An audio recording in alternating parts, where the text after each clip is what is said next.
Alors une vidéo pour voir comment on passe d'une forme développée à une forme factorisée, mais cette fois-ci en faisant de manière un peu astucieuse, sans utiliser delta.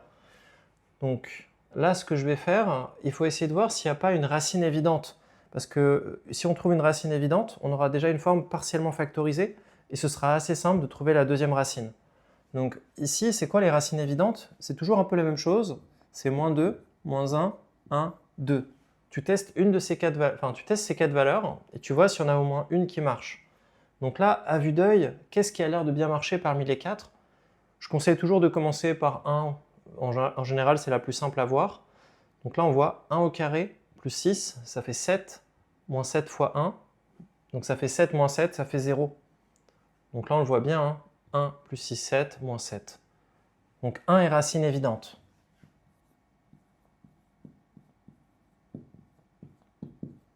Et donc, si c'est une racine évidente, ça veut dire quoi? Ça veut dire qu'on aura x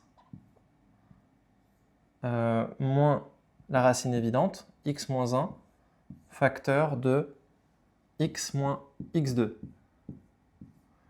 Donc ce truc-là est égal à ce truc-là. Et donc maintenant, la question c'est, d'accord, mais x2, x2 c'est quoi? Parce que si on trouve x2, ben là on sera bon, on aura réussi. D'ailleurs, j'en profite, j'ai pas mis de a, tout simplement parce que le a, c'est ce qu'il y a devant le x carré, c'était 1, donc je ne l'ai pas écrit. Donc là, il faut juste se dire, mais comment je trouve x2? Donc il y a plusieurs manières de le voir. Moi, ce que je peux conseiller de faire, par exemple, c'est une manière parmi d'autres. On peut distribuer, donc x fois x carré, plus, donc ça fait moins x2 fois x, moins x, plus x2. Et donc là, ce que tu remarques, c'est que le x carré qui est là, et le x carré qui est là, c'est le même. Ensuite, ce que tu remarques aussi, c'est que les deux termes qui sont là, ils ont du x, c'est ce qu'il y a là.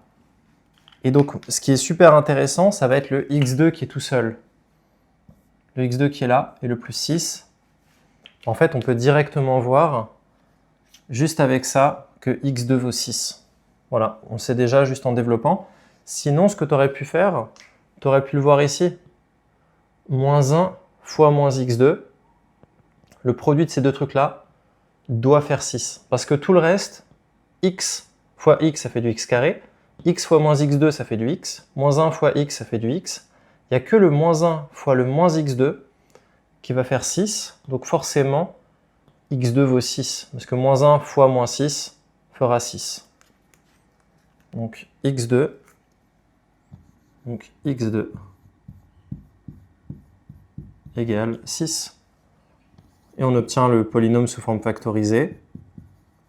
On obtient x moins 1 facteur de x moins 6 comme forme factorisée qui est bien égale à ça. Si tu redéveloppes, x fois x, x carré, moins 6x, moins x, moins 7x, moins 1 fois moins 6, plus 6.